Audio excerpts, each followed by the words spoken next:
Assalamualaikum warahmatullahi wabarakatuh.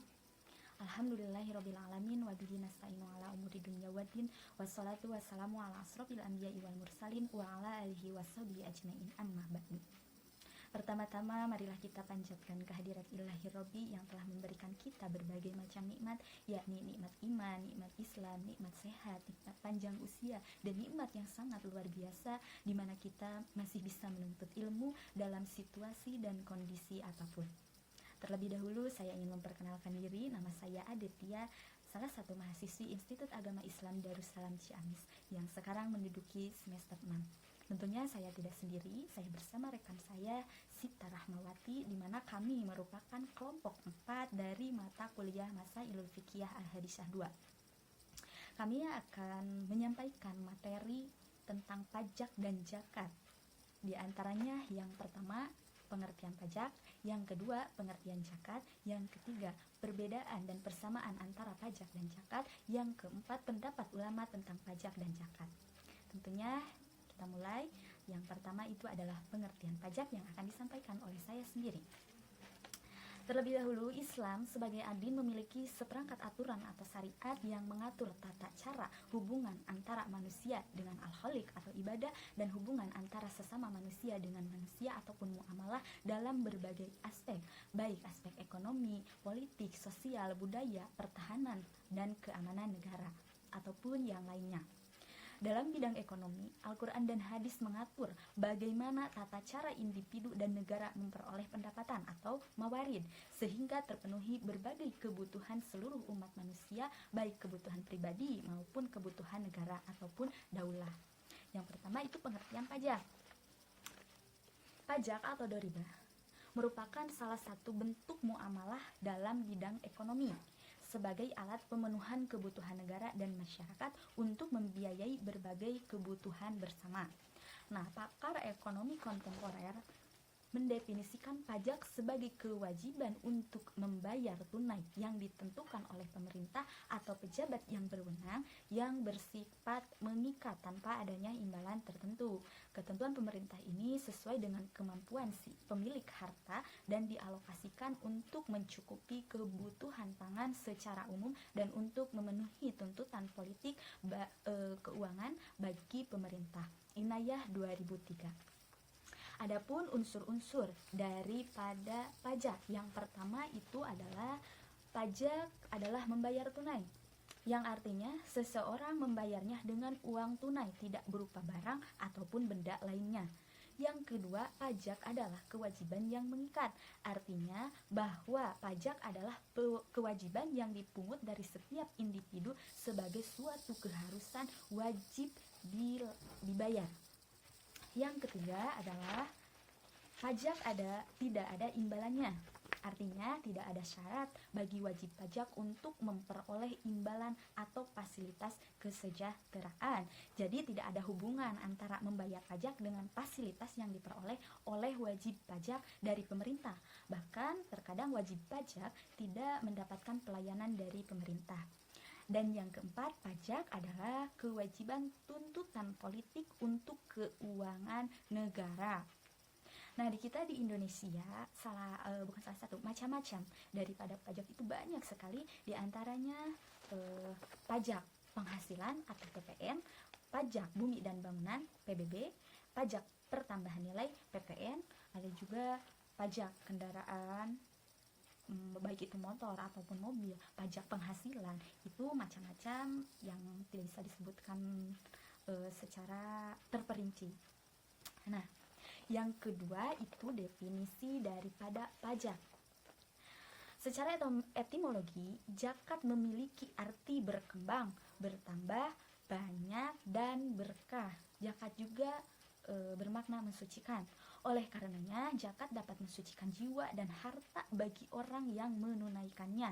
Sedangkan menurut syariat, zakat adalah pengambilan dari harta tertentu berdasarkan tata cara tertentu dan diberikan kepada orang-orang tertentu atau mustahik zakat. Nah, di dalam Al-Quran dan hadis ditemukan dalil-dalil yang berbicara tentang zakat, diantaranya surat Al-Baqarah ayat 43 yang berbunyi, A'udzubillahi minasyaitonirrajim. Bismillahirrahmanirrahim. Wa aqimus shalah wa atuz zakah warka'u ma'ar raki'in. Dan dirikanlah salat, tunaikanlah zakat, dan rukulah beserta orang-orang yang ruku. Nah, adapun macam-macam daripada zakat, diantaranya zakat fitrah, zakat mal, zakat penghasilan. Tentunya sangat berbeda dengan pajak. Namun ada juga persamaannya.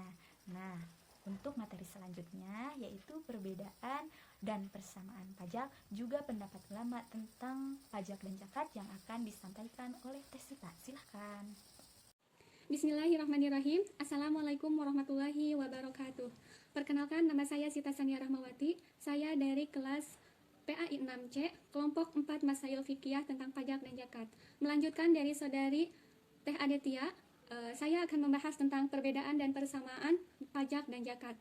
Untuk persamaan pajak dan zakat itu dilihat dari segi dasar hukumnya, yaitu mengambil dari undang-undang negara yang mengacu kepada Al-Quran dan hadis. Kemudian untuk subjeknya yaitu semua orang Islam, dan untuk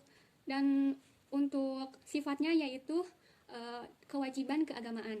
Kemudian dari perbedaan antara pajak dan zakat dilihat dari objeknya, yaitu pajak yaitu kelebihan penghasilan, tapi untuk zakat yaitu harta tertentu yang melebihi nisab.